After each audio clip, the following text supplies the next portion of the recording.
order. Roll call, please. Dickman here. Hello here. Clark here. Kavich here. Kuzikowski here. Earlier. Seifert here. Approval of minutes. Has everybody had a chance to go over the minutes of July 11th? Dickman makes a motion. We approve the minutes of the July 11th, 2017 meeting. Seifert seconds. Roll call. Dickman, aye. Hello, aye. Clark abstains. Kavich, aye. Kuzikowski, aye. Earlier. Seifert aye. Lost my place. Significant common council actions. Carrie? Common Council approved the following: an ordinance rezoning the properties at 1901 and 1941 East Rawson Avenue from B4 Highway Business and A1 Limited Agricultural to LM1 Light Manufacturing District. Also a resolution approving a certified survey map for the properties at 1901 and 1941 East Rawson Avenue.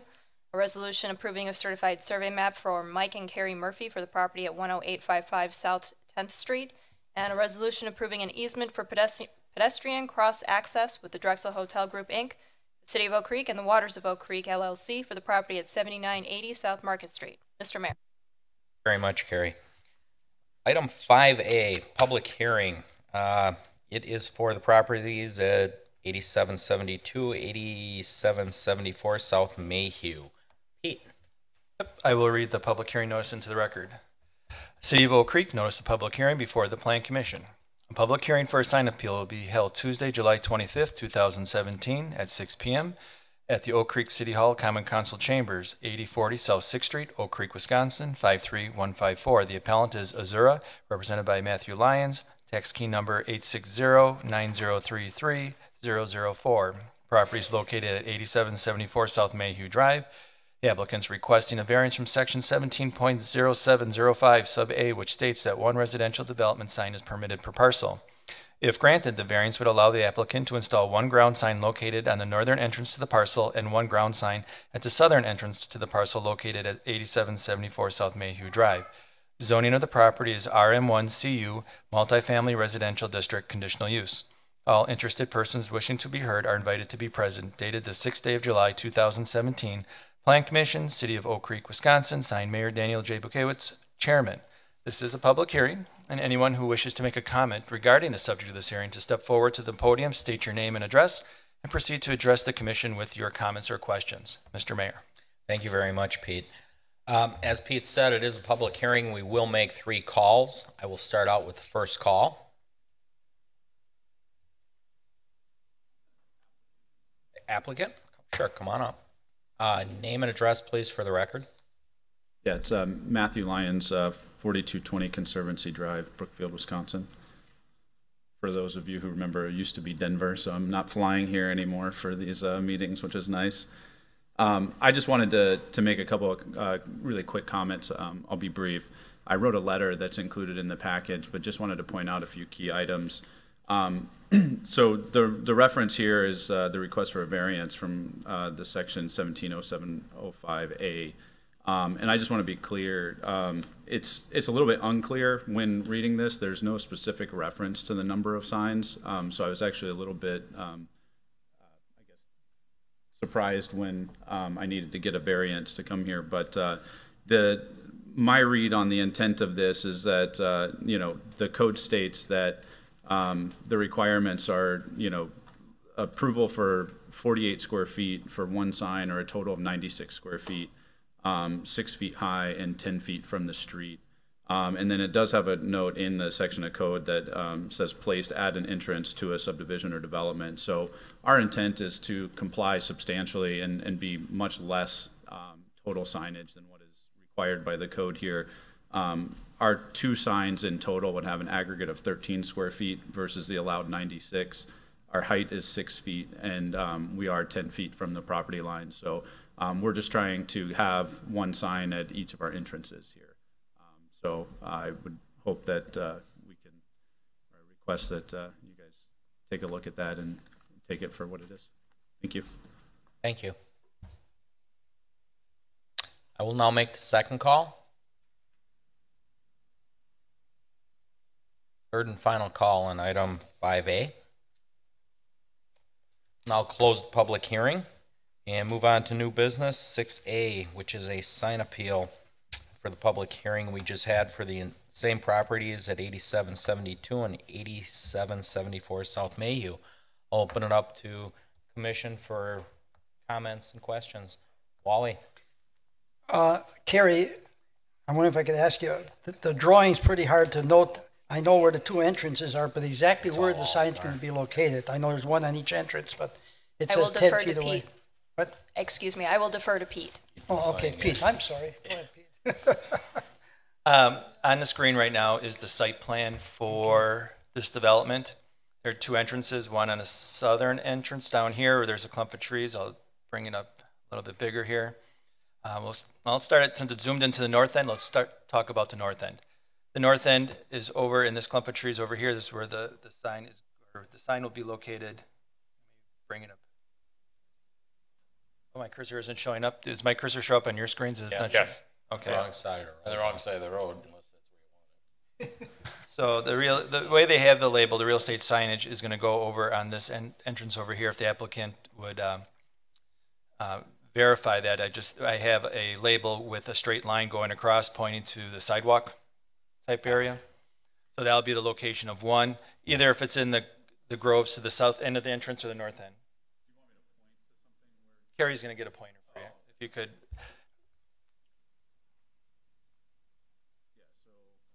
Just go to the microphone. Is there, can you guys see the screens up here? Is there some? Yep, they can see the screen. So it's on the north side of the entrance or the south side of the entrance would probably be the The north side. north side. Okay. So there's the clump of landscaping to the north there. That's where the sign will be located on the north end of the entrance. I don't have a bigger cursor. And then on the south entrance, it'll be on the north side with the landscape island over on the south entrance over there. So that's, one is for building A and one's for building B. Okay, Well, they both have different addresses. Yes. So here is the graphics for the one, shows 8272, then they have identical one, and the only difference is 8774. Now, as the applicant said, the sign does conform to, size and design standards. The issue is at the number. True. If you look at the section of code, I can understand where the applicant could have been confused, because in the very first statement, we say single-family, two-family, and multifamily residential development signs. You're talking three different categories. So as a result, this sounds like, oh, it's plural. But if you read the rest of the code, it refers to the development sign. The sign will be located here. The sign, everything else is singular. So I can see where the confusion could have come across. So, but the applicant is looking for additional signs. So tonight, it's not about the size or location. It is strictly the number. If it's appropriate in this particular case, that two signs should be allowed. Yeah. Based on the size and where it's going, the two smaller size signs to me are more appropriate fit. There's two buildings, two signs, And two addresses. and two addresses, to Wally's point. I agree with you. I'm good. Fred? I agree with Pat that two small signs like that will help identify the two buildings. Don't see any problem. I just have one other question though. Are those signs going to be lit up at all? Yeah, we will have a ground-mounted floodlight shining on the sign. So it would be shining on the north side of the sign for folks traveling south, and then the south side of the sign for folks traveling north for the entrances of the building. And so those will be ground-mounted and pointing up at the sign. Thank you. Chris, anything? No, it's pretty straightforward. Greg? Dawn? No, I agree. I think the two signs are appropriate. The defining factor really is the two separate addresses. People will receive mail there, correspondence. It does help the postal service to know which end of the building to go to. So, with that, motion. Earl moves the commission approves a variance to allow for the installation of two residential development signs for the parcel located at 8774. Do I need to list the second address, Pete? Okay. Don't have to, but we. Seifert seconds. South Mayhew Drive. There we go. All right, we got a quick second on that one. Roll call. Dickman, aye. Clark, aye. Kavich, aye. Guzekowski, aye. Rowland. Seifert, aye. Item 6B is a plan review for site and building landscape and lighting plan submitted by Jerry Cousins All-Star Honda for an automotive sales and service facility at the properties at 7008 and 7018 South 27th Street and 2500 West Rawson Avenue. Carrie? Thank you. You'll recall that at the May 23rd meeting, this item was held so that the applicant could address some of the concerns that were raised during that meeting. They are back tonight with some revised plans for your consideration. On the screen before you right now is the revised site plan, and if I zoom in, you can see some of the changes that have been made, and I'll go through those fairly quickly. First thing that you'll notice is that the public road has been removed, and that was after several discussions with staff regarding the exact placement and the fact that there are wetlands in the area that were showing where the roadway could go based on previous discussions with the DOT and some other folks that were involved in that discussion many years ago. Since that would obviously impact where the road would go, and we don't have a new design, we don't have that discussion right now, everybody decided it was best just to take it off for right now. So the entrance that is shown off of Rawson Avenue still needs to be approved by the county. However, this is in a location that was shown on previous maps as being one of the areas that they might be able to have it access. So the road is gone, that connecting road is gone. This is a driveway entrance. There's no longer a cul-de-sac for that southern parking lot / display area. It is all connected to the main parking lot that allows for better maneuverability, and it's an overall better design, we think, as staff as well. The entrance off of 27th Street has also been reduced in width per staff comment, and also needs to be approved by WISDOT. The overall parking has been reconfigured slightly to allow for that flow through with the southern portion again. The pedestrian crossing and connections are now noted on the plans. You will see that there is a dedicated connection to the sidewalk on 27th Street that goes right to the front entrance of the building. So we would like to say thank you very much for including something like that. That's great. Employee parking is now identified on the plans separate from the customer and merchandise parking. So there's 52 parking stalls for employees and 325 parking stalls overall. Stormwater ponds have been slightly reconfigured from the previous plans, although not shown on the site plan before you. They are on subsequent plans. So you'll see that while not necessarily much change, they are changed slightly. Wetlands are also missing from the previous site plan. They need to be shown prior to submission of building permit applications. That is a condition of approval that's suggested. And also, we've received comments from the water and sewer utility as of July 6th. So we recommend that the applicant continue to work with utility to address any outstanding concerns that they may have. We also have updated landscaping plans. Staff has worked quite extensively with the applicants to come up with a robust plan here. There may be some slight tweaks that need to occur between now and submission of building permit applications, but they're nothing major that staff has any real concerns about. The addition of these landscape walls are to add some additional features around the parking areas, and I'll zoom in so you can get an idea of where those might be, but basically they are dry stack walls. If you know what those are, if you are familiar with the corner of Liberty and Putes. So the wall that kind of is surrounding the southern edge of the Springbrook Circle apartments, that's a dry stack wall. That's similar to what they're proposing here for landscaping. So this is their schematic, and I'll show you where those planters are going to be. They're in several places. Along 27th Street, they are planning one kind of parallel to the street on the north side, and then there's two walls on the south side of the entrance. And then curved landscape walls on the southern edges of the display area along Rawson. We will need details for the plantings that are going to be inside those planter walls. However, staff is satisfied with the addition of these walls for landscaping and for additional beautification of the site. We move on to the elevations. These are some of the areas that we had the most discussion on regarding the building itself. Next to Commissioner Dickman, we have the requested building materials for the exterior of the building. There's several things that are in there representing the panels and the larger metal panel which is what was concerning regarding durability.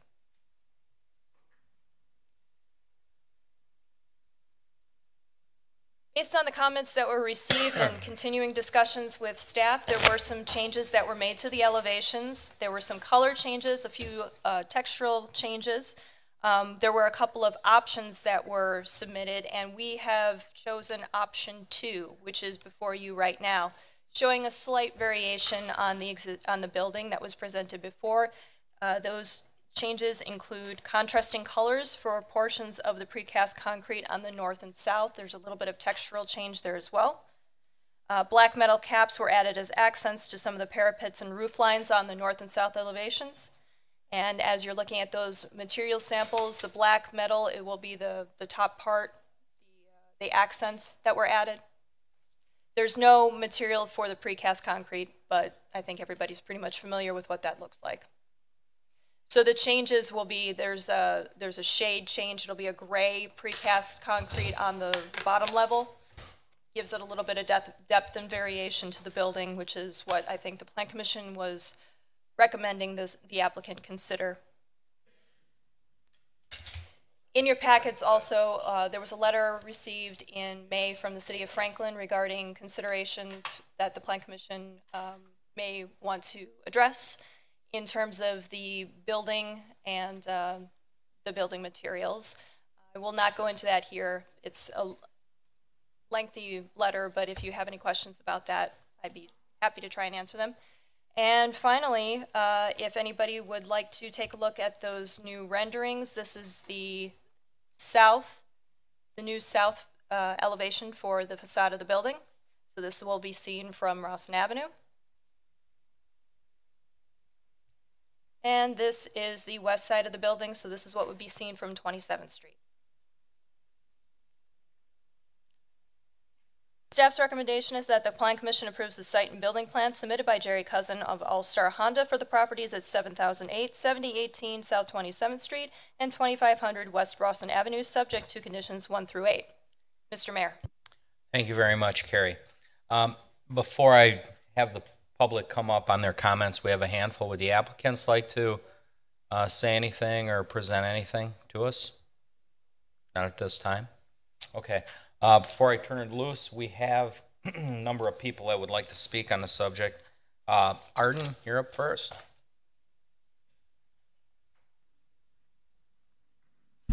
Arden Degner, 8540 South Pennsylvania. As I mentioned when this previous came up, car dealerships 20 years ago were forbidden from 27th Street. And I love the response of the city of Franklin to this. He says, from a technical standpoint, Department of State would encourage the Oak Creek Plan Commission to consider removing overhead doors, fully screening them, requiring community amenity, increasing the building height, and design to at least, and provision of a fully functioning, appealing, and safe pedestrian system for the entire site. In other words, don't cheapen 27th Street with all this metal siding and garish yellow. Let's make it an appealing site. And even they request that we hold fast to our standards for building, the city of Franklin, to encourage this type of upscale development on 27th Street. So as you can see, that this is a complete change from our standard, and particularly there's no pedestrian walks on the Rawson Avenue.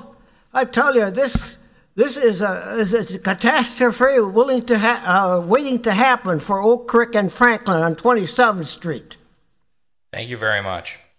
Mr. Bill Wakefield, you wanted some of this read and you were going to speak on part of it? Okay. Mr. Bill Wakefield at 2231 West Cedar Street. His comments are, there are 14 homes using well water within Okay. You can repeat. I'm sorry. There are 14 homes using well water within approximately 300 yards of the proposed dealership. We know for a fact that the underground water won't get any better with the dealership runoff of petroleum products. Can Oak Creek offer us a deal to connect to city water? The second one, it is, again, Mr. Bill Wakefield, 2231 West Cedar. His comment is, do you have a model of this building that we can see? If not, can you show us architectural drawings? And again, Mr. Bill Wakefield, 2231 West Cedar. How soon will they be building the dealership? And last but not least, Mr. Bill Wakefield, 2231 West Cedar. As shown on the notification map, is the city planning to build roads in the neighborhood near All-Star GMC? So, those are our three comments. We can try to answer those. Pete, you want to first of all comment on city planning, or Carrie, for the roads? Sure. Those roads are future roads. There are no immediate plans other than the one that would potentially connect up to Ridgeview, I believe is the road that's in Franklin. That is the road that was...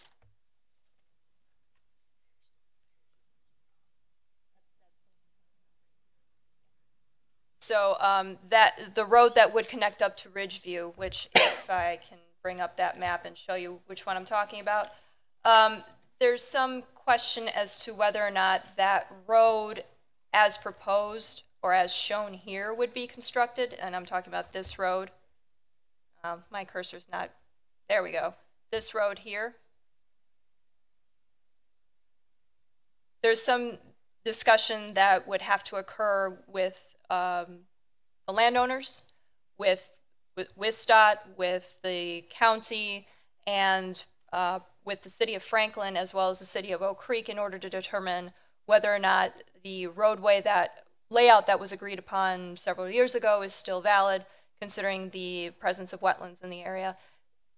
I can't give a date or a year or when we're even going to be talking to people about this. That is a complete unknown at this point. And unfortunately, Commissioner Johnston, who might have a little bit better perspective on this than I, is not here tonight. So I'm afraid the best answer I can give is we don't have a plan for that road at this time. Thank you, Carrie. Second was, do they have a model of the building? Or if not, can you show us architectural drawings? You did kind of pull out renditions of what the dealership would look like. If you'd like to show the views again, I'd appreciate it. Mm-hmm. You got to speak on the mic, sir. If you wanna come up. Those are the first time. No. You have to come up and speak on the microphone, sir.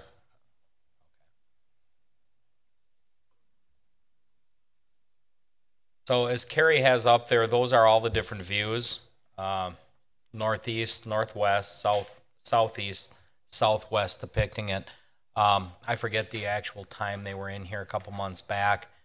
They came in with these, and again, we kind of addressed some issues going forward on what we wanted to see, particularly this kind of being a prominent corner in Oak Creek. So you can see the black trim got added. They worked with staff. They blended the colors. Although not a two-story building, it's about a 1.5-er, I'd have to say. Anything else to add to that, Carrie? I don't actually have an estimated construction date. Perhaps the applicant could provide some information as to that potential time frame.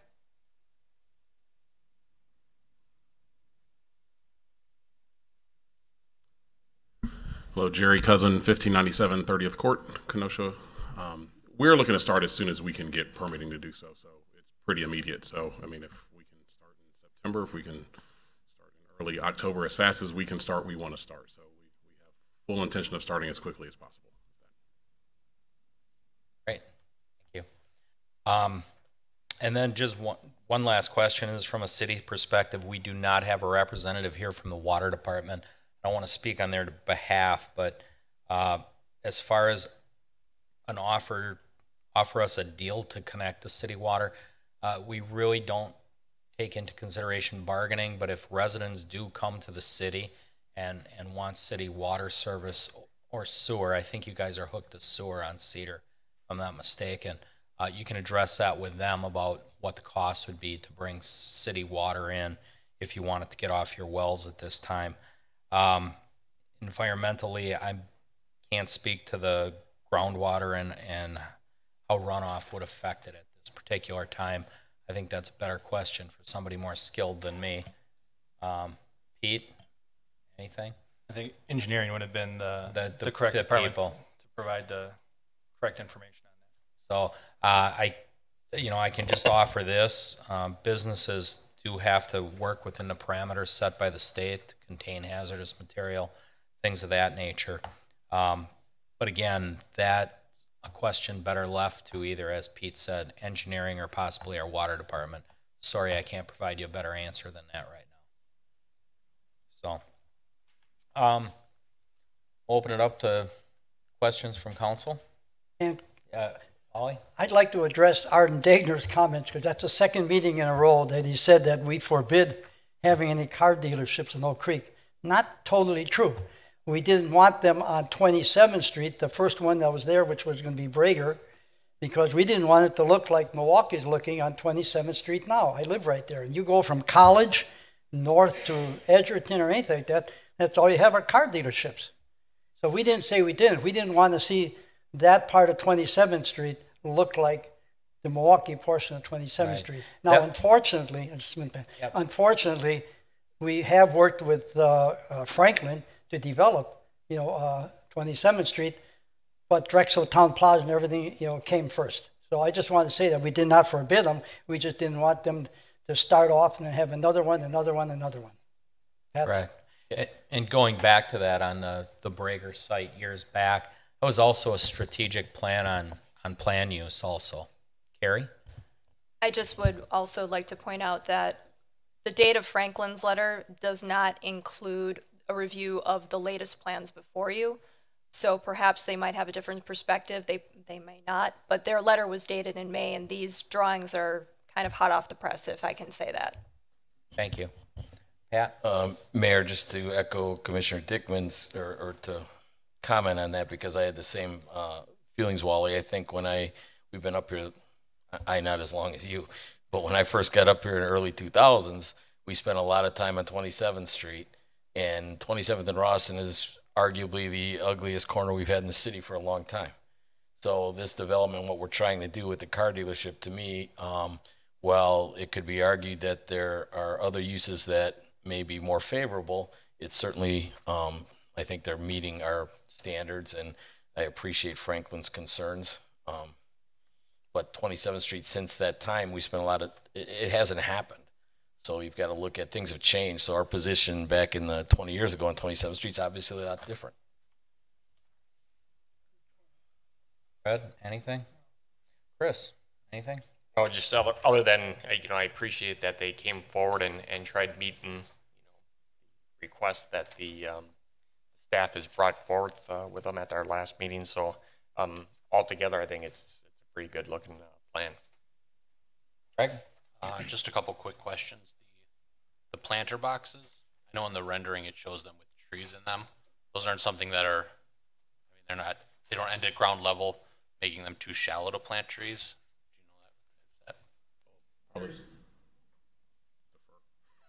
I'm just curious if they're going to just be small plants or if there actually could be trees in those boxes. Dave Stava, 332 North Hawthorne Lane in Ingleside, Illinois. I'm the project manager in charge of the design, construction, and just about everything on there. And working with staff and coming up with that, these planter boxes are going to be 30 inches high, because any higher than that, we run into code problems, we run into rails, fall protection. I don't see anybody wants to see a bunch of rails. So we have a 30-inch high, and then it'll be 4 feet deep with, flowers, and within that will be sprinkled trees, bushes, whatever. And then as far as the corner, has there been any movement on that? Is that still state owned? Actually, the state hasn't, in my last discussions with them and how the process works, they would come to us because we're the budding property owners on both sides, and they have not come to us yet. So when it's ready for sale, we're, other than you guys, or if the state decides it wants to use it, we're the only people they're going to come to, and they haven't approached us yet about purchasing it. So. Wally? Yeah, back again. Gary, any more follow-up on that corner? You know, they've taken down that building there, thank God. And what's the potential then for what they can do? Because I think they have to buy it from the state. What is really going on there? Yeah, as Jerry alluded to, they would be interested in purchasing that from the state whenever it becomes available. The state just has not approached them yet. I don't think the city has any interest in purchasing that property, so Jerry would be the only one that could purchase it, unless WISDOT decides to hold on to it for whatever reason. Excuse me. What could be done on that parcel? You'd have to do a survey, see exactly how large it is and what the usable space is. I'm not going to try and predict what could go there necessarily at this time. It could be, just an expansion of green space at this point. But, whenever there are any plans, whenever that does get acquired, what would need to be done would be a CSM to combine it with the rest of the property. And then at that point, we can probably address any kind of development of that. Okay, they'd have to come back here Yeah. with the development. Okay, yeah, okay. Excellent. Just 1 second. Dawn, do you have anything? No, I appreciate the changes. It looks really nice. Thank you. Ed? Thank you. I'm Ed Lasowski. I'm an alderman. I would like to. Address. I'm sorry, Ed Address. Lasowski, 6988 South 27th Street. I've been a resident before we were a city. So it goes back a little ways, right? Yeah, that was nice. I remember the struggle. Remember how we had to hide? Had to hide? That was before my time. Oh. You don't look that old. Not too far, though. Yeah, I know. You got a good memory, though. You remember that? Yeah, how we had to hide from Milwaukee, one of the next city. I've got a concern. I'm 6988 South 27th Street. So my property annexes right next to this one, okay? And I'm concerned about the surface that they put on and the runoff. Because my property is a little lower, that section, I'm concerned the runoff flood my area. So I'm concerned about what we're going to do to prevent that, to protect my property there. And again, I do think you have legitimate concerns. Yeah. I do wish our engineer was here to speak to the water runoff, because Brian is kind of our guy for that. Okay. I guess I'll go to the designer. I would think within the parking lot, are you doing catch basins, or is all the pitch going back to the ponds, the holding ponds?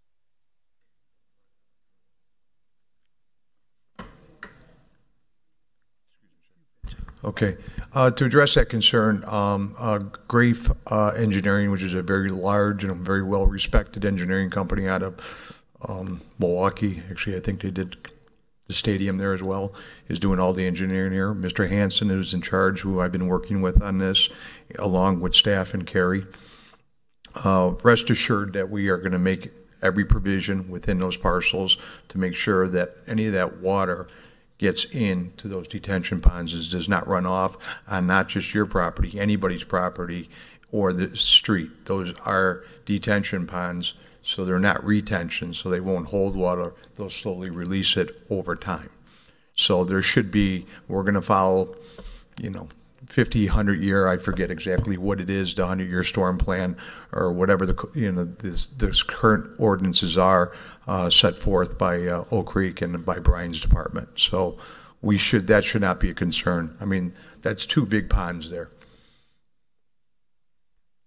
Okay, so basically the parking lot's going to pitch, and so all the water runs to the ponds. Well, it'll be loaded with catch basins and underground. I guess that's one. Correct, loaded better with catch term. basins, and all pitching towards those ponds. Gotcha. And then it'll be slowly released out of those ponds into the stormwater management system. Gotcha. But, we've calculated what those numbers are in quote-unquote a 100-year flood. Now, I live in Fox Lake. That doesn't mean a whole lot anymore. So, so we reset that. Thank you. I'm concerned about that runoff too. And putting those ponds there, it's still water there. Again, in most cases, we find that as we do the water retention, like he says, it retains the water and it slowly goes off naturally into the wetlands where it belongs. We find that as we do development, we usually improve the water runoff more than create the problem. So hopefully we have it right on this one. Usually. Usually. Good word. But again, I have to trust in the engineering since I'm not an environmental engineer on this one. But I would, again, it's calculated because that is a big impervious surface we're putting in. Sure is. It certainly is. Yeah. So we have to be well aware of that because it's not our goal or our job to put you in jeopardy. So we're doing the best we can to make sure that water gets where it belongs. Yeah. What kind of surface will that be? I would imagine asphalt, but I'll let the applicant speak to that.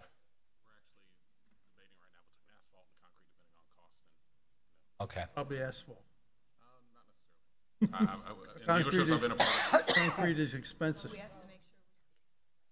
Oh. So either way, it will be one of them.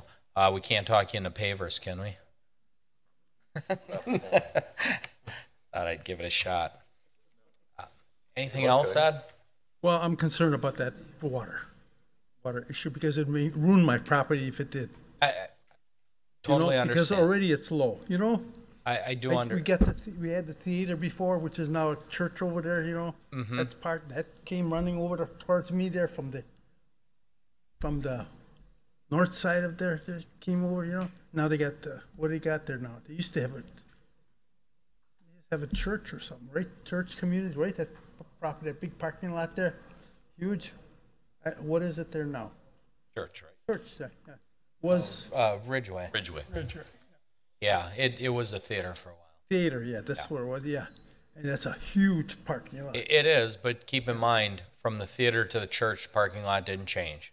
We didn't change anything there. So, again, I don't think we flooded you out when the theater went in, did we? No. So I think we'll even improve it even more with these retention ponds. Please. That's our goal. That is our goal. Please, yeah. Well, that's mine too. We're on the same page. I just want, please, Mr. Chris. Yes, sir. Take care of me. Watch over Get our it done. area there. That's our area. Get it done. Please, Get it done. please watch it. Yeah. Okay. Thank you very much. Appreciate the time. Wally? Okay, I want to talk a little bit on page C200. I think Carrie, if you could pull it up, that's the parking we have. We've got customer parking, employee parking. Then on Rawson, they've got vehicle display parking, that one row. But then on the, that would be the east side, you've got 1, 2, 3 rows of vehicle storage. Now, I'm assuming that the ones on Rawson would be ones that they would rotate the display more or less to show the newer models, whereas the ones on the east side of the property, those would be so that the people could walk in between them and see them, or I'm just wondering. Yes, I mean, the cars will rotate in general. Hopefully they're, the whole goal is to rotate them to people's garages pretty quickly. So the goal is going to be to, our best display will always tend to be on street frontages, so 27th Street or Rawson. So on that south side, where you see the kind of access road coming to, that will be primarily displayed. Behind the building or in other parts of the lot will be storage. I mean, those cars will move around a lot. We generally keep a 45 to 60 day supply of cars in stock, so those cars will turn over pretty quickly. So things won't be stagnant, and we will make sure that it's very visually appealing. But where it says customer parking and employee parking, you could also use those though for vehicle storage or not? Or Generally speaking, we're not going to do that for, I mean, the only way that I could see any area for employee parking that would be the case is if we didn't have enough employees to fill the 52 spaces. and we had more inventory than our other storage allowed. For customer parking, we wouldn't do that because it would just eliminate ability for clients to come in and do the business we need to do to make money. So. And if I can interject, keep in mind that we also have a minimum requirement for employee parking as well. So they have to keep that in place all the time. Okay, thank you. Anyone else? Just a couple of things. Jerry, a little bit off topic, but I'll go there anyways. Have you consulted with the police department over security issues as to maybe what you're going to do? Because, you know, it's pretty common for businesses like yours to be visited by people that want to take your cars. Absolutely. We've exchanged some emails, but we haven't had a firm conversation. We actually, at our Honda dealership, employ a service that's, when we're not there, is 24-hour or is monitored 100%. Okay. So they actually have an ability to speak to the client through the loudspeaker, which we don't have very loud, but they can actually let someone know, and they also will notify the police department immediately if they feel any suspicious activities going on. I'll say candidly, we've had them for about 12 to 14 months, and before that we probably were getting hit once a month for wheels or tires or just something being stolen off of our lot. In the 14 months that we've had them, we've only had one theft versus once a month. So it's, and we've never lost a car, fortunately. Oh, yeah, so it's just been wheels. I would just encourage you to get there, right, lay out your plan, okay, and ask them for any suggestions that can help you and help them at the same time. Absolutely. I think that would be worthwhile. Secondly, as you go forward, hopefully you'll employ a good number of mechanics and things like that. Just want to encourage you to reach out to the schools if you do get approval tonight. They have a very strong automotive program, and I think there might be mutual benefit for the schools, you and the students. So, thank you for the improvements. Dawn already said that. I was kind of concerned about this building on there. I mean, it is a premier corner. I appreciate our neighbors to the west giving us some suggestions. And I'm just going to say this, that 27th Street plan still is in effect. We're still looking at it. We're doing the best we can with what comes up, but that plan was put into effect maybe around 07, 08. We hit the recession. Things have changed. I think Pat or Fred said that. Things have switched around with that. We appreciate their input. They had things like eliminate the overhead doors in this particular business or businesses that are popular these days. That may not be an option to do that. There's businesses that operate as restaurants and things like that that use that open overhead door concept. So some things we have to look and revisit at. We understand we'd love to have a 2-story office building or whatever it may be, but the fact of the matter is we have what we have. Franklin's it's kind of ironic because they're currently constructing a 1-story strip mall on 27th Street over on 27th to say that it should go 2 stories. So again, I don't know how they came up on the conclusion on that because the 27th Street plan does run from College Avenue all the way to County Line Road. So again, it's a different use. It's another need that Oak Creek didn't have. So so far I'm pretty satisfied with it, and hopefully going forward it helps spurs even better development along 27th. But do keep in mind, it is a gateway to the city. We really do want to make this one of the probably most appealing auto dealerships on the south side. That's our goal as well. Anything else? Okay, motion? Okay, Dick will make a motion that the Plan Commission approve the site and building plan submitted by Jerry Cousin All-Star Honda for the properties at 7008 and 7018 South 27th Street and 2500 West Rawson Avenue with the following 8 conditions. Number 1, that all building and fire codes are met, and that access to this property from 27th Street does require approval by the Wisconsin Department of Transportation. Copies of all approvals and or permits shall be provided to the Department of Community Development and the Engineering Department. Access to this property from Rawson Avenue requires approval by Milwaukee County. Copies of all approvals and permits shall be provided to the Department of Community Development and the Engineering Department. Number 4, that all final plans, site, building, landscaping, lighting, etc., are submitted in digital format for review and approval by the Department of Community Development prior to the submission of building permit applications. 5, that all mechanical equipment, ground building, and rooftop is screened from view. Number 6, that final lighting plans indicating luminaire type, pole type, color, and height are submitted for final approval by the electrical inspector prior to the submission of building permit applications. 7, that stormwater and grading plans are submitted for final approval by the engineering department prior to issuance of permits. 8, that all water and sewer utility connections are coordinated with the Oak Creek Water and Sewer Utility. Guzekowski, a second. Roll call. Hickman, aye. Grillo, aye. Clark, aye. Gavich, aye. Guzekowski, aye. Burrell, aye. Seifert, aye. Thank you guys very much. Good night. Item 6C, a certified survey map. Review a certified survey map submitted by Jerry Cousins for All-Star Honda for the properties at 7808 and 7818 South 27th and 2500 West Rawson Avenue. Carrie? This is a slight modification to the CSM that was previously approved. This actually updates to correspond with the plans that were just approved so that future road is not located on the CSM. However, on subsequent pages, the officially mapped street pattern showing that future road potential location is going to be on here. Unfortunately, these are all rotated a little bit differently, so I'm just going to stick with the first page here. There are subsequent pages that show the access and the easements and everything on here, including the wetlands. So, really the only change were from the approvals, incorporating those conditions of approval from the previous approval, and then also updating it to show the current layout.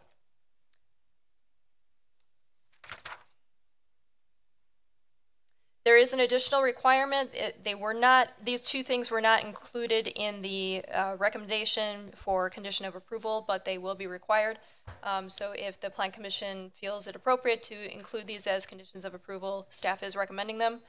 That a memorandum of understanding is approved with the CSM that states that the applicant will dedicate the right-of-way, the future right-of-way, acquire a wetland fill permit, and construct the road on their property at 100% their cost. This was something that we had discussed quite a bit with the applicant. This is for the future road on their property. And also that all DOT and county approvals for the access points are approved, and that's something that we just put in the previous approval for the plans. So with those two additional recommendations for conditions in mind, staff's recommendation is that the Plan Commission recommends to the Common Council that the certified survey map submitted by Jerry Cousin of All-Star Honda for the properties at 7008 and 7018 South 27th Street and 2500 West Rawson Avenue be approved subject to those conditions. Mr. Mayor. Thank you, Carrie. Commissioners, anything? Straightforward. Pretty much discussed already. Yeah. Wally, nothing? Oh, just that this did pick up what Brian sent out. Is that right, Carrie? You know, he sent out the memo. Yeah, that's the two things she just added. That's the two things you just covered then. Yes, I'm sorry, I couldn't remember the memo Okay. that Brian sent out. But yes, these are the two additional requirements that he mentioned as conditions. And that falls under technical corrections? Or? No, I would recommend adding them separately Oh, okay. as conditions 3 and 4. Crowell moves the commission recommends to the Common Council that the certified survey map submitted by Jerry Cousin, All-Star Honda for the properties at 7008 and 7018 South 27th Street and 2500 West Rawson Avenue be approved with the following conditions. 1, that all easements and wetlands are shown and clearly labeled on all pages of the CSM prior to the recording. 2, that all technical corrections, including but not limited to spelling errors, minor coordinate geometry corrections, and corrections required for compliance with the municipal code and Wisconsin statutes are made prior to recording. 3, that a memo of understanding that covers dedicating the right-of-way and 100% cost to... Would you like some help with that? Yeah, you knock it out. That a memorandum of understanding between the applicant and the City of Oak Creek, including the dedication of the future right-of-way, the acquisition of a wetland fill permit, and construction of the road at their cost on their property, is submitted for review and approval by the Department of Community Development and Engineering Department. And 4, the mirrors. That all access to the property is approved by the Wisconsin Department of Transportation and Milwaukee County. That's what I was going to say. Seifert seconds. Roll call. Dickman, aye. Grillo, aye. Clark, aye. Gavich, aye. Guzekowski, aye. Correll, aye. Great. Thank you, guys. Seifert, aye. Sorry, Fred. Thank you, guys. Good luck. Item 6D is a sign plan review proposed and submitted by Lisa Sedneff, Bentley's Pet and Stuff, for the Bentley's Pet and Stuff commercial tenant portion of the building, 7940 South 6th Street, Suite 103. Pete? Hang on a second. My air media closed out on me. I just need to reload that for a second.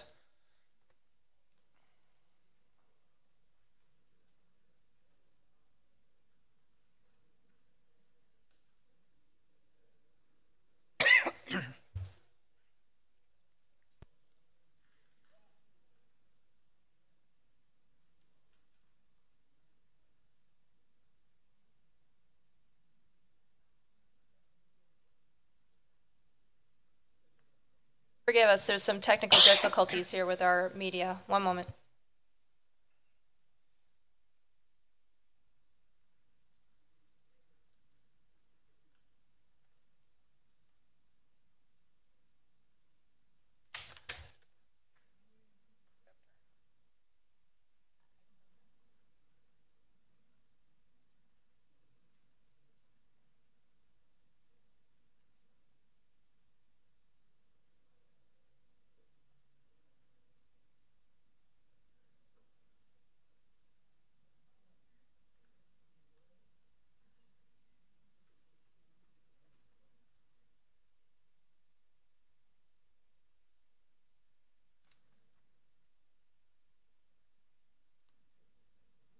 For those of you that are in suspense as to where the property is, this property lies on the outlying building on 6th Street and Drexel Avenue, right next to the Associated Bank. And currently, it would be right next door to the sports cuts that we approved at the last meeting. So, you ready, Pete? I am ready. Good cover. Thanks, Mr. Mayor. I tried. All right. This is a sign plan review for Bentley's Pet Stuff at 7940 South 6th Street, Suite 103. It's next door to Sports Clips, if you're familiar with the white building over on 6th and Drexel. As always with Drexel Town Square, the Plan Commission has to approve any sign package. As in your report, we talk about Appendix B. The applicant is proposing to install a total of 2 wall signs, one on the north side, one on the south side. They are being identical. Due to this location, tenant spaces are allowed to have a wall sign, a primary sign on their entrance facade, but because of the location of this one being on an outlot, it's also allowed to have a wall sign on a non-entry facade. In this case, it's considered a special condition, which is on the north side. So they are allowed to have one both on the north and south side of the building that is compliant with code. The size of the sign is compliant with code as well. Up on the screen is what's being proposed over on the north side. And this is on the south side. That does meet the size and length requirements as identified in the master plan. The sign will be 32 inches tall, which complies with code. It is a 23.5 foot by 2.7 foot sign for an overall area of 60.63 square feet. This does comply with both the DTS MUP DD regulating plan for sign code as well as the master sign plan for the building that the Plan Commission approved earlier this year. Having said that, staff recommends that the Plan Commission approve the sign plan submitted by Bentley's Pet Stuff for Suite 103 of the building located at 7940 South 6th Street. Mr. Mayor. Thank you so much, Pete. Commissioners? Looks good. Pretty straightforward. Yeah. Okay. Motion. Seifert moves that the Planning Commission approve the sign plan submitted by Bentley Pet Stuff for Suite 103 of the building located at 7940 South 6th Street. Guzekowski, second. Roll call. Dickman, aye. Grillo, aye. Clark, aye. Gavich, aye. Guzekowski, aye. Grill, aye. Seifert, aye. Item 6E is a rezone for the property at 9838 South Chicago Road from R3 Single Family Residential to A1 Limited Agricultural to A1 Limited Agricultural. Mr. Mayor? Oh, that typo? No, this item had to be rescheduled Oh, due to an is this the incorrect one? notice. Yes. This item has to be rescheduled to August 8th to allow for the correct notice to be sent to the correct abutting property owners. We apologize that we did not have sufficient time to notify anybody who might be here in the audience to speak on the matter. Unfortunately, it identified the incorrect parcel and was sent to the incorrect property owner. So some of you may not actually get another notice. We will send out a clarification letter as soon as possible. Thank you, Carrie. On top of her apology, I'd like to offer it too. I should have really put this out there at the beginning of the meeting. I apologize if anybody was inconvenienced by it. Is Charles here? 3501 East American Avenue. He's going to speak on something. No. I'm not sure if this was the item, so leave it at that. Okay. Item 6F, sign plan review. Submitted by Mary Knoll, Mary Knoll, the Berry District, for the Berry District commercial tenant portion of the building at 7978 South Main Street. All right, I'll take that one. Similar situation, DTS, all tenant space require plan commission approval prior to building permits being, or sign permits being issued. The applicant has provided a sign plan. We'll go with the entrance facade. They have both on the west and east side of the tenant space. Sorry. The applicant is proposing one wall sign on the west elevation, as well as one eye level sign, which is located in the middle of the graphic here, showing the bar district.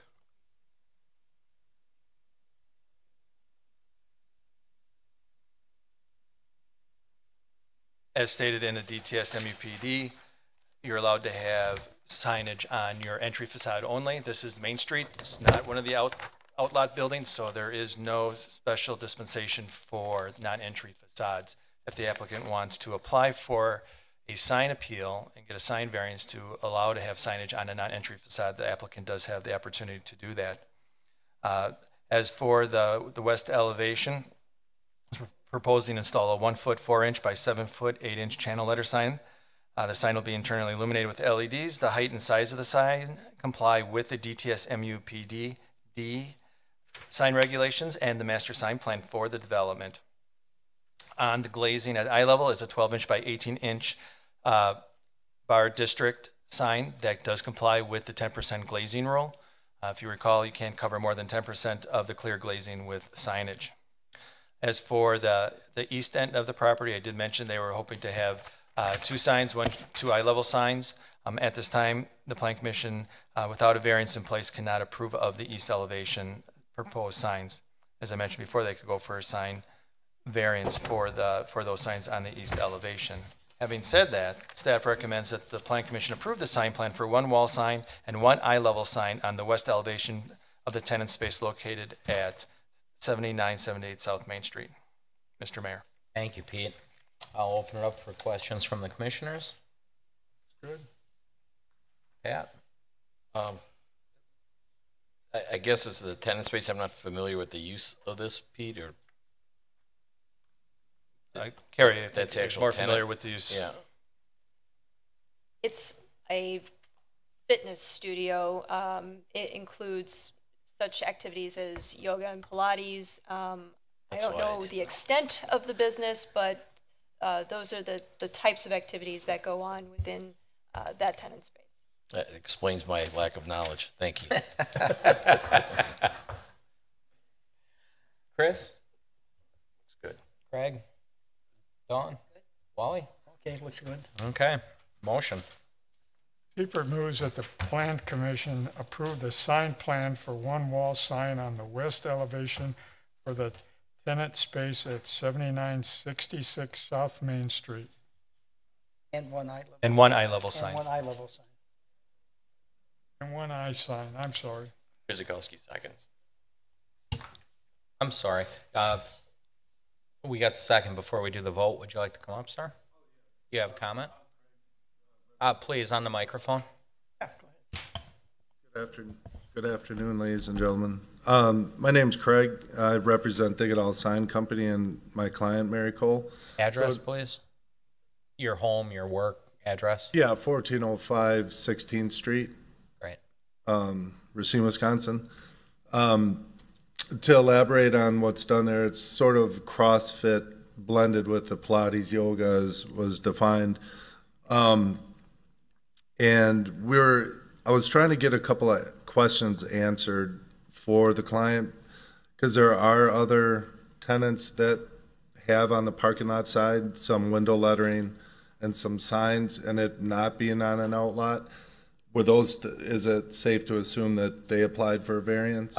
You're in luck. We have our resident zoning sign expert here. Where's the expert? Yes, there are 2 tenants that did get variances granted to have that. Bel Air was one of them. The other one I'm drawing a blank on, but the 2 that do not have it are Lily Nails and the Martinizing. And we're in the process of getting them to be in compliance with the code, but they are not compliant right now. Okay, so it is something that could be open for my client? It's an option that this plan commission would have to review and determine if it is a good fit. So that's why in the report I said you'd have to come back for a variance. At that point, if they approve it, then you'd be good to go. Right now, there are 2 that were granted. There's 2 people, 2 tenant spaces who did it without asking for permission. So, so I would say right now you're 50-50 because 50% got approval, 50% haven't. So it's up. The risk is up to you to take to go for the sign field. All right, great. And with regard to the west elevation graphic, is it possible their brand and logo actually has a rectangular border around the entire piece?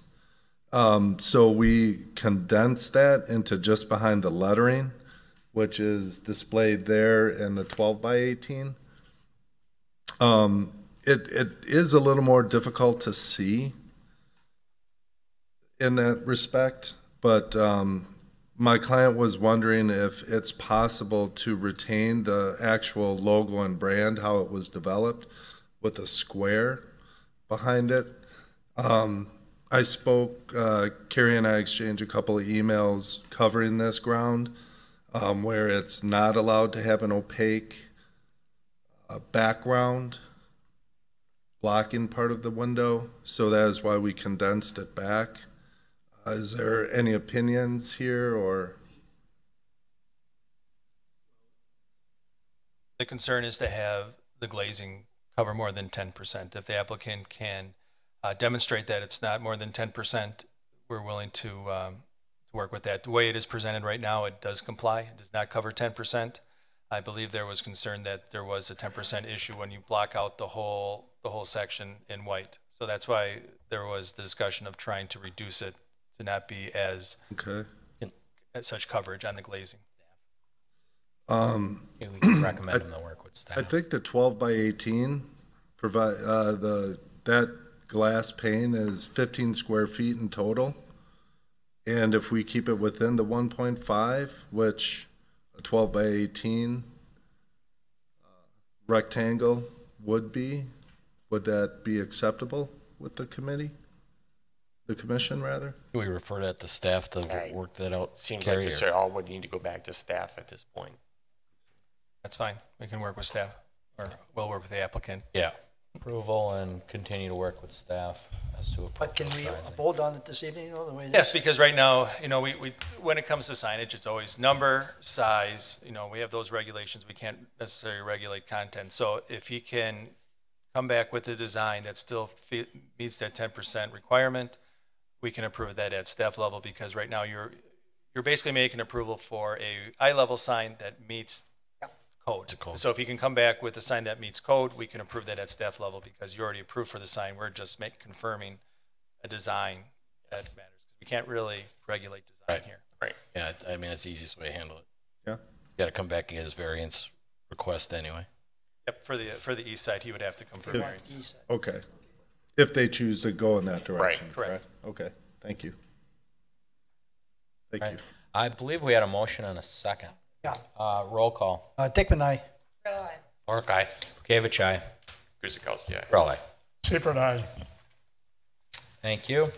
Item 6G is a review of a certified survey map submitted by St. Matthew's Congregation. The properties at 9261, 9303, 9329, 9348R South Chicago Road. Carrie? Thank you. As you mentioned, these are properties that are owned by St. Matthew's Congregation. What they would like to do is consolidate some of these things, but they are doing pretty much two things, actually. They're dividing a portion of the existing single-family residential property that they own west of the existing home to be combined with the church property to the south. A little bit better visual.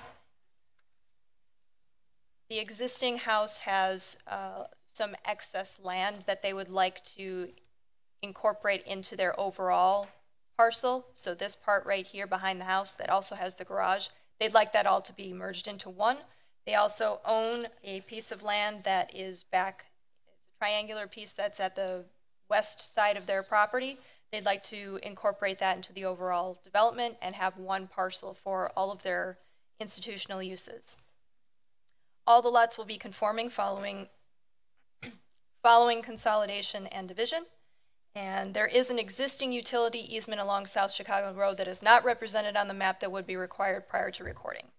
Staff's recommendation is that the Plan Commission recommends to the Common Council that the certified survey map submitted by St. Matthew Congregation for the properties at 9261, 9303, 9329, and 9348R South Chicago Road be approved subject to conditions 1 and 2. Mr. Mayor.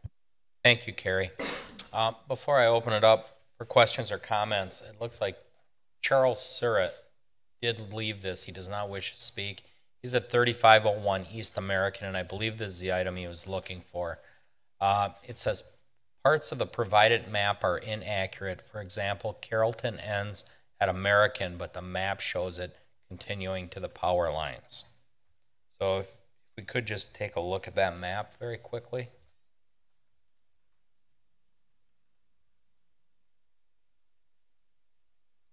Saying Carrollton ends at American, but we're showing it go on to the power lines. We'll take a look at it. It could be just a mapping error. Okay, thank you. That doesn't affect this. It does not particular affect item. this. No. No. Okay. Commissioners? Questions, comments? Any problem? Roll call. You gotta make a Our motion. motion. Carol moves that the commission recommends the Losing it. Common Council that the certified survey map submitted by St. Matthew Congregation for the properties at 9261, 9303, 9329, 9348R South Chicago Road be approved with the following conditions. 1, that all easements are shown and clearly labeled on the map prior to recording. 2, that all technical corrections included but not limited to spelling errors, minor coordinate geometry corrections, and corrections required for compliance with the municipal code and Wisconsin statutes are made prior to recording. Seifert seconds. Roll call. Dickman, aye. Grillo, aye. Lorick, aye. Gavich, aye. Guzekowski, aye. Rowley. Seifert, aye. Okay, moving right ahead, item 6H. It is a rezone submitted by St. Matthew's Congregation to rezone a portion of the property 9261 South Chicago Road from RS3 Single Family Residential to I1 Institutional, and the property at 9348R South Chicago Road from RS2 Single Family Residential to I1 Institutional. Carrie? So if I can just clarify what is being done here. The two pieces that were affected by the CSM are going to be rezoned to I1. So the portion that was split from the single-family home with the garage that will be merged with the rest of the parcel, that will be rezoned to I1. And this triangular piece that's owned by the church that has some of the cemetery on it, that will also be rezoned to I1. So basically, what was shown on the certified survey map with the exception of the existing single-family dwelling, would all be I1.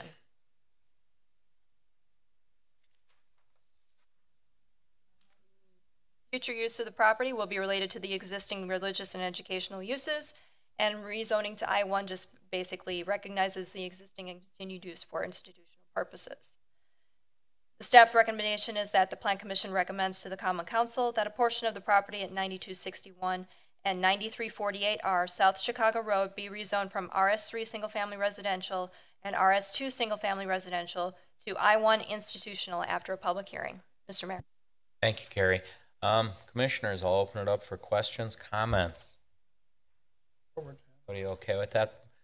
Just to be clear, the dwelling will not be institutional. It will remain in the residential zoning. That is correct. Correct. Okay. All right. Dickman makes a motion. The Plan Commission recommends to the Common Council that a portion of the property at 9261 and 9348R South Chicago Road be rezoned from RS3 Single Family Residential and RS2 Single Family Residential to I-1 Institutional after a public hearing. Corral seconds. Roll call. Dickman, aye. Grillo, aye. Clark, aye. Kavich, aye. Guzekowski, aye. Corral, aye. Seifert, aye. Great. Item 6I, a plan review. Review site and building plan submitted by Catherine Krasinski, VJS Construction Services, for a score tower facility for the Oak Creek Knights baseball program on the Abendschein Park property at 1321 East Drexel Avenue. Is that you, Carrie? That's me. The proposal is for a two-story scores tower on Abendschein Park next to the ball field. If I zoom in here, this is the part that we're talking about, not the entirety of the property. And this actually shows that we are located where they want to put the scores tower outside of wetlands and floodplain. Just to zoom in, showing you where they want to put it. So if this is the orientation of the ball diamond, they want to put it on the east side, northeast side. And this is what they propose it to look like. The location meets all the setback requirements. The first floor will be enclosed storage for baseball equipment. The exterior building materials include hardy plank fiber cement siding in blue, white vinyl sliding windows on all but the south elevation. That south elevation will have a window, but it doesn't slide. There is stone veneer on the base. However, section 17.1009 sub A requires a minimum of 4 inches for a stone veneer, and they're proposing thin stone, which is not an acceptable building material. There is a condition recommended for approval to revise that to a 4-inch minimum per code. Also within code is a requirement that the facade of a manufacturing, commercial, office, institutional, or park building be finished with an aesthetically pleasing material. A minimum of 75% of the visible perimeter shall be finished with an acceptable glass, brick, or decorative masonry material. It will be up to the Plan Commission to determine whether the use of fiber cement siding with the glass and condition for 4-inch stone veneer as recommended fulfills the requirement. Staff does recommend approval. No signage is proposed. Any future signage for this would be required to go before the Plan Commission for review and approval per code. The Water and Sewer Utility has made mention that there are MMSD and Oak Creek sanitary sewers lines throughout the ball field. The applicant shall not build any structure on top of or near the sanitary sewer without indemnifying the Oak Creek Water and Sewer Utility and MMSD from damage caused by routine maintenance and repair operations. That is per the Water and Sewer Utility. If there are any questions regarding that requirement, they should contact the Water and Sewer Utility to discuss that directly. Also of note, there is no power, so if there is going to be any kind of electricity serving this structure, the extension will be borne by the applicant. They will be required to put it in and fund it. Mechanical units and utility boxes, if installed, must be screened per code. The Parks, Recreation, and Forestry Commission has reviewed and recommended the Plan Commission approval of these plans with the conditions that have been incorporated for recommendation by staff. Staff's recommendation overall is that the Plan Commission approves the site and building plan submitted by Catherine Kawasinski, BJS Construction Services, for the property at 1321 East Drexel Avenue, subject to conditions 1 through 8. Mr. Mayor. Thank you, Carrie. At this time, applicants want to say anything? I know you've been waiting for a long time. Nothing right now. Commissioners? Fred? Yeah, they're going to put water and sewer into this facility? I did not get that, no. Nothing? I'm just wondering if that eventually would be added. No, it's just a plain building. I don't see anywhere where the need for water or sewer would occur with this building. The only thing I could think of would be electricity, and as was mentioned here, if any electrical lines are extended, again, the cost and the responsibility is borne by the applicant. Okay. I mean, the structure's long over, they need something, maybe it's a starting point, maybe some of these other amenities come along, down the road, so get something up. Yes. Looks good, great project. I heard that this is going to be constructed through Knight's Construction as well, so. What? Great. Knight's Construction is the high school yeah. construction Okay, program. yeah. Greg? Great. Questions? On. Are we concerned about the 4-inch?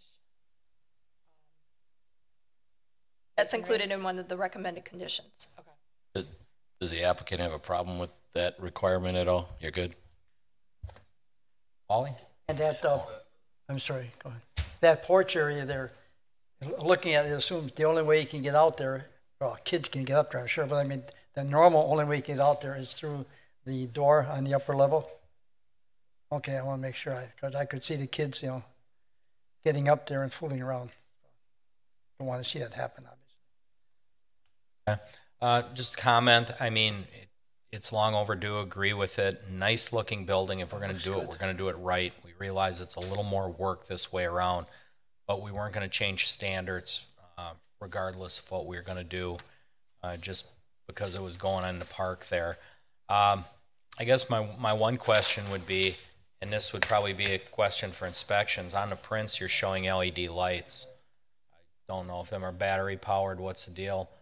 I don't know if you need exit signs in there to meet occupancy, things like that. So you may end up needing electricity in that building, but I would consult with the city over that. Come on up, Steve. Particularly if you're going to ever go into the twilight in early spring, you may want lights. Go ahead. Steve Ouch, 3264 East Lindy Lane, Oak Creek.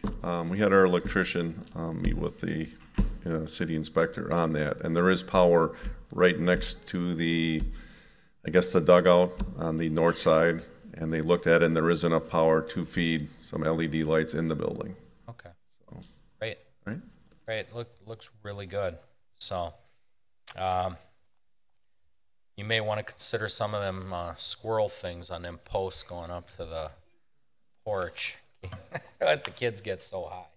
Anyways, if nothing else, motion. Oh, jeez.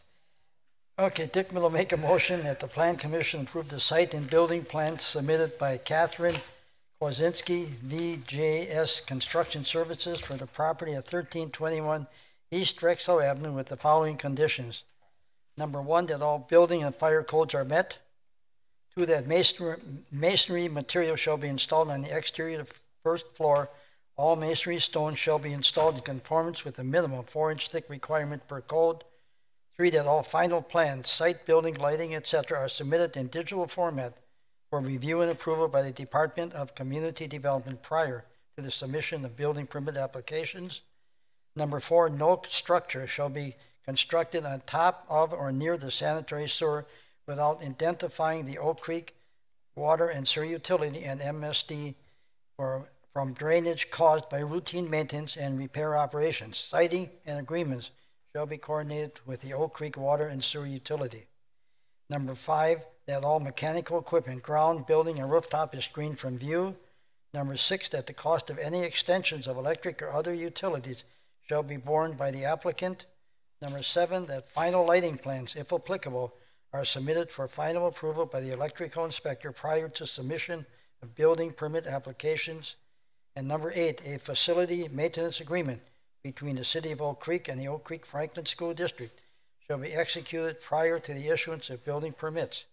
The agreement shall incorporate and clearly address city ownership, public usage, and storage allowances. Earl seconds. Thanks, Wally. Roll call. Dickman, aye. Got something, Frank? Grillo, aye. Clark, aye. Gavich, aye. Kuzikowski. Corral, aye. Seifert, aye. Great, thank you. Good luck. Go Knights. Good job. Last item, 6J, preliminary plat to review a preliminary subdivision plat submitted by Mike Carrick, the Orchards of McGuanago LLC for the proposed Creekside Meadows subdivision located at 9349 South Nicholson and 1200 East Ryan. Gary?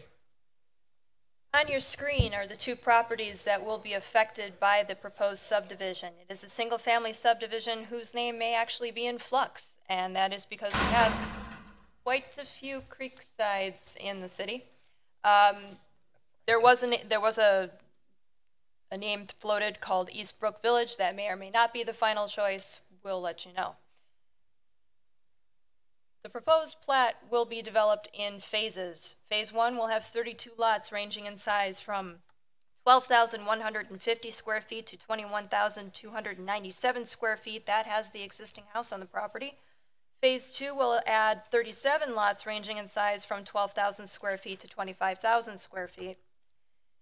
A note will be added to the plat clarifying that which buildings will be removed. All except for the home on lot 13th are planned to be removed. Outlot 1 has the larger stormwater infrastructure, wetlands, and floodway, floodplain areas. That is the section that contains the creek. Outlots 5 and 7 in Phase 1 and Outlot 6 in Phase 2 may be converted to building lots in the future following Federal Emergency Management Agency approval because of the floodplain that exists on there now. There is some plan for some fill on those lots to make them buildable. Outlot 3 currently contains wetlands and probably will not be buildable unless there are wetland permits for fill. Outlots 2 and 4 in Phase 2 have additional stormwater infrastructure. Drainage easements between the lots will be 25 feet wide. There are a couple of misprinted notes on there that say some of them will be 75 feet wide. That is incorrect and will be changed. The drainage easement on the north side of lots 48 through 51, on the north side of the subdivision. Unfortunately, my cursor is not working with me. That will be a private rather than dedicated to the city. New internal public road connections are proposed. Those names will be in coordination with staff, including the fire department. Sidewalks are required on the east and south sides of Road B, the south side of Road A, and the north side of Golden Lane. Staff has recommended landscape planter islands in the cul-de-sacs to be outlots maintained by the Homeowners Association, and it is our understanding that as of this afternoon, that is being considered. Development and stormwater agreements and a land use permit will be required for the development. Water and sewer utility comments on the sanitary sewer were provided, and there is a condition recommended to work with the utility to address those concerns. Additionally, city forester comments have been provided, and we recommend that the applicant continue to pursue those conversations with the city forester. There is an official map that affects the property with the public roads.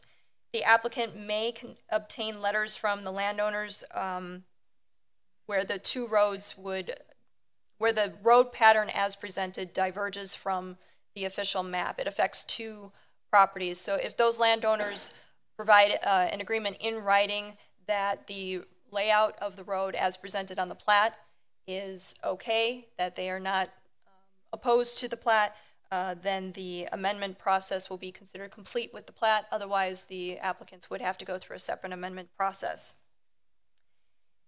As for the determination of dedication rather than an easement for the creek, it is up to the Plan Commission to make that determination, whether or not it's going to be considered an additional condition of approval, as mentioned in the staff report. If you have any questions about that, I'd be happy to try and answer them.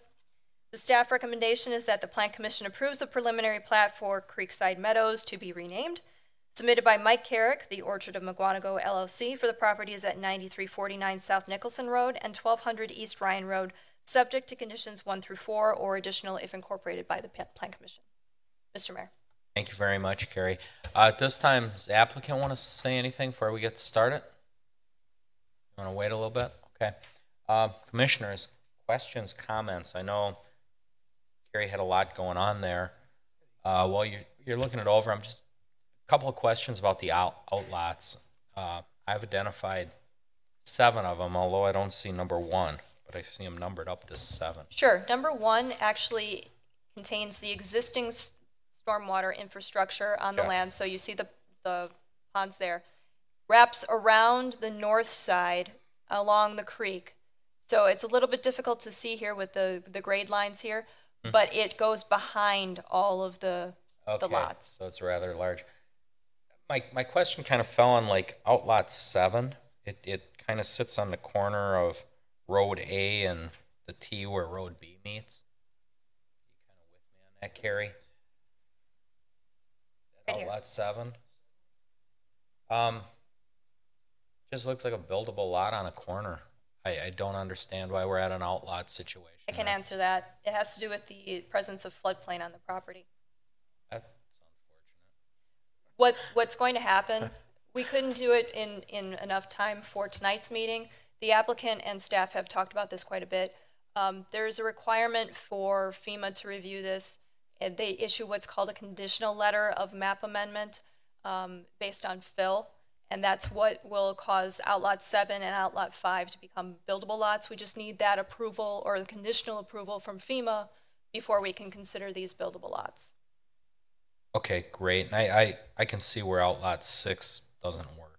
I get that one. And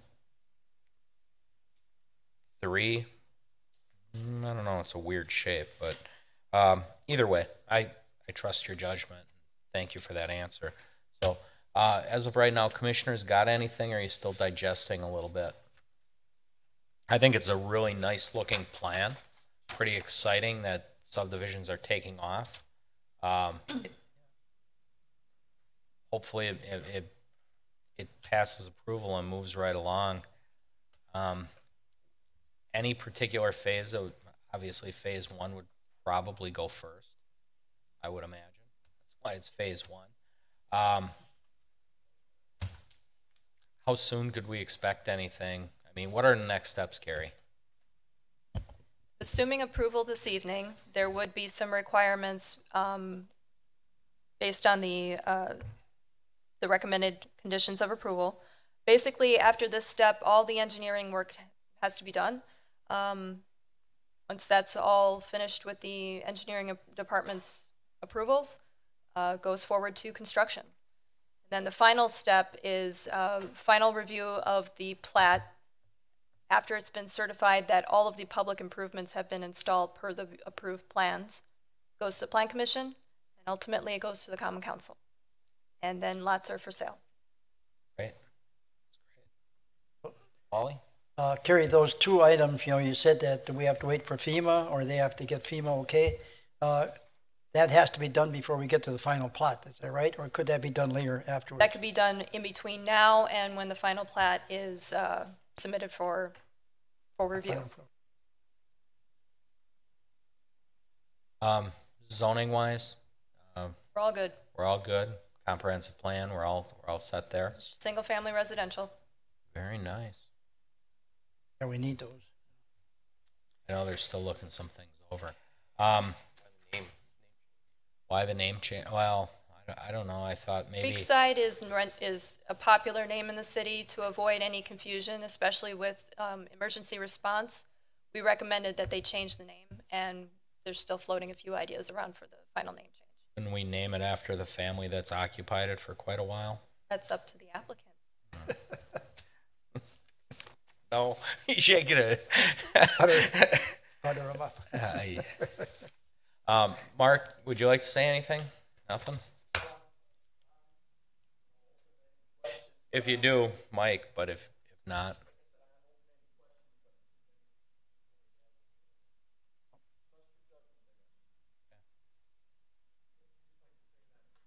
Please, microphone.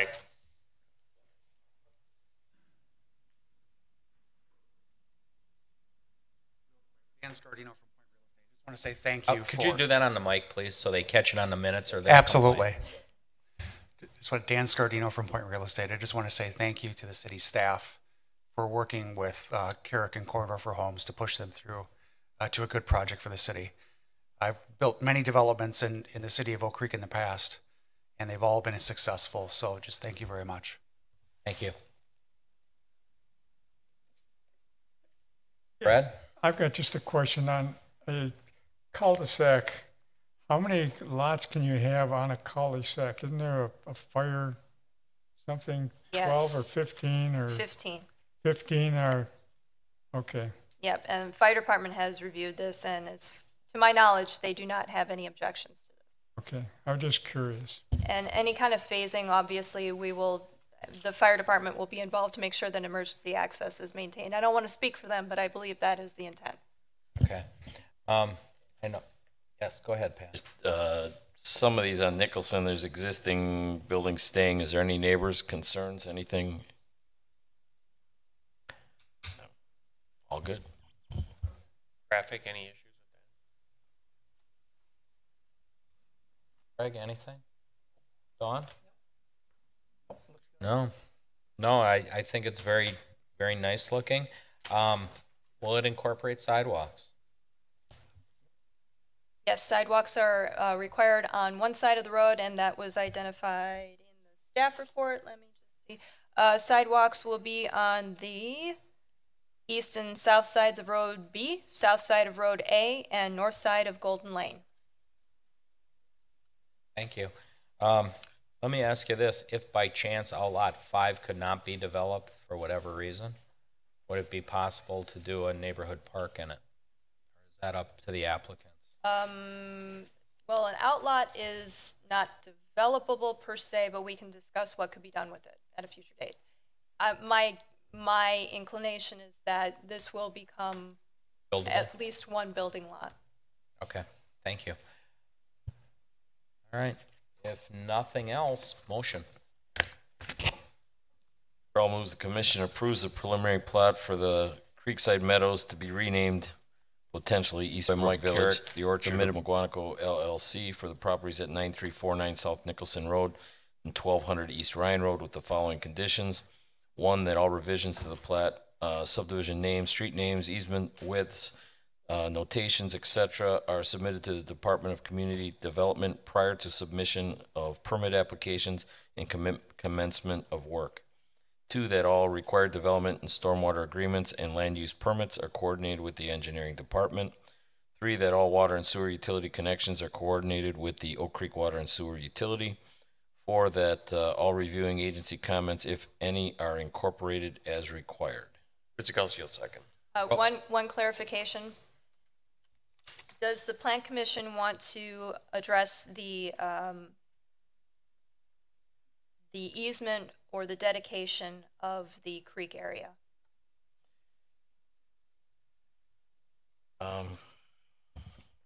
Is this the proper time to do that, Carrie? It would have to be identified on the plat. Is it in our best interest to address it now? Yes. And what was staff's recommendation on it? Staff included in the staff report that it's up to the Plan Commission as to whether or not the dedication is required as opposed to an easement. We did discuss it this afternoon. You know, we did have an easement on the other side for the school. The dedication would allow a little bit more in terms of access to the property, but we'd have to coordinate that with the applicant anyway. You know, whatever's in the staff report is basically what staff's position is, but again, it's the ultimate decision rests with the Plan Commission. I guess with the motion, if the dedication gives us a little bit more control or flexibility for the city, let's go with the dedication at this time. Is there any objection from the applicant? Good evening, Dave Tanner with Korndorfer Homes. We met with staff earlier today and talked through the issues. We're fine with the dedication of that area. I did also want to speak to the cul-de-sac islands. It seemed like that was an open discussion item, so we're okay with the cul-de-sac islands. We'd be happy to landscape them, make them part of the homeowner association maintenance, if that's something the city would prefer. Definitely. I would think we definitely would. Definitely. So do I have to add that condition, or is that covered? I think we can put that as a revision to the plat to include the cul-de-sacs as outlots. That'd be great. And then we would just require that the dedication, do you want to put in a condition of approval for that to be stated? Yes. Yeah, number 5, that dedication of the formal dedication is filed. Along with the easement. Along the dedication of the easement to the city. Hang on, we got one more person speaking. Name and address, please. Abe Pondicati, 9281 Nicholson Road. So my property is actually directly behind where this, I'm actually just to the south of the Outlot 4, which is the pond. So that's going to be additional storm drainage sewer retention, right? Hang on, let me get my bearings here. Outlot 4, you said? Yep. So I'm at 9281. I got the L-shaped property there. Right. And then I see the, I see where looks like it's storm marked pond. dedication, right? Comes off of there, comes off to the side. Where does that go to? That pond? Well, you got the pond there, and then you've got the 25-foot easement all the way around the properties. I presume that's what that means there, correct? I would think that's floodway, right? That makes it unbuildable, Carrie? On Outlot 4? My question is Outlot 4 right now. So within my property, that dotted line that you see there, and I'm not sure what that exactly is, but if we're expanding Outlot 4, I'm going to get even more runoff in my yard. I've got a lake in the springtime in my backyard. I will defer to the applicant to confirm this, but I believe this is a delineation as existing right now, but I will let them answer that for certain. Let's get right behind you here, see what he has to say. Tony Zanin, Pinnacle Engineering. On the mic, please. Sure, sorry. And address. Tony Zanin, Pinnacle Engineering, 15850 West Blue Mound Road, Brookfield. That's an existing, was determined to be an existing pond. We're not, Outlot 4 is going to be remaining as open space. We're not going to do anything with it. There was, the thicker dash lines is a soil line, just kind of clarifying the different soil types in that area. You can see, probably tough on your screen or on your prints, but on your screen there's a contour line that says 94, and just to the right of it is a delineated wetland that was done by our delineator. So that being the case, we definitely won't touch it. There's also impervious setbacks off that wetland, so we won't have any impervious area within Outlot 4. All the homes, there's a requirement to have all the downspouts connected to storm sewer, so that'll all be piped to the pond, so there won't be any roof runoff that does not go to storm sewer in the road and eventually into the ponds. And all the front of the lots will drain out towards the road into the pond. So the word pond is more of an existing condition than anything we'll be doing in that Outlot 4. So again, that will remain as open space for us. Good question here. So, and maybe you don't understand, but all of this stuff, where does this end up going to? It just stops there? The drainage? Yeah. Yeah, so we have a concept grading plan that basically we'll have.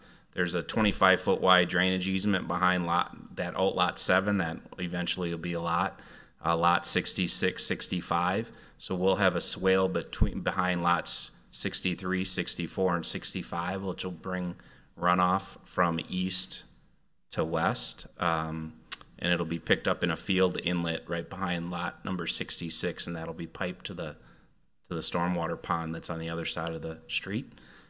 Same thing with 62 and 61. We'll have a swale that takes that towards lots 60, 59, and 58. So we won't have any water draining towards your property on our concept. Again, we've submitted the concept utility and grading plan to staff. Subject tonight, we'll kind of get into more details and sit down with staff and address all the engineering You're concerns. not going to really direct anything. You're going to try not to direct it to Outlot 4. No, for sure, because your stormwater requirements are real stringent, so we really have to try to pick up all our water and get it to the pond. Otherwise, we won't meet the requirements. I mean, it actually should improve here. Right now it's going where it goes. I think this is going to take some away and possibly improve. Hopefully, because I mean, obviously, we're putting 3 houses here on the south end. I mean, right now that grade's actually higher than my yard. It's been higher than my yard, so I end up having more water in my yard at this point than I've had 6 years ago when I bought my property. I mean, I've known the property for 25 years because my father-in-law built it, and it consistently adds, I end up with more water in that particular yard. I mean, I'm going to have a lake there in the springtime at some point. I think it would improve it if it takes them both ways. Yeah, I mean, if it improves, I mean, that's obviously the end game, but... It can't make it any worse. Well, I hope not. Otherwise, Oak Creek's going to buy a lake. Right. It's going to be 9281 Nicholson. Well, again, they still have to go through through engineering with this. Gotcha. It's just preliminary. So Gotcha. Yeah, they're going to have to show you're going to us. have a couple kicks at the cat because that's going to become key when we're putting in that. Cool. Excellent. Thank you. Thank you. We did have a motion and a second. Were them amendments cleared on the delineation? Carrie, or do you want us to restate? Conditions 1 through 5, 5 being dedication of the easement area to the city. Correct. Concur. Good. I missed the second. Who And had does the second concur? Hey, Guzikowski. Okay. Roll call. Dickman, aye. Grillo, aye. Lorick, aye. Kavich, aye. Guzikowski, aye. Crowley. Seifert, aye. Great. Brings us to adjournment. Grillo moves to adjourn at 7:41. Krell seconds. Roll call. Dickman, aye. Grillo, aye. Lorick, aye. Kavich, aye. Guzikowski, aye. Crowley. Seifert, aye. Great. Thank you all for joining us. Those of you that came and stayed through it, and those of you that watched at home. I'd like to thank staff. Again, these meetings are rather short in time, 1 to 2 hours, but without the many man hours they put in, we wouldn't be prepared for that. And as always, thanks to our IT guy who bailed us out there tonight. Again, thank you for tuning in. Please get out there, discover, and celebrate Oak Creek. Thank you.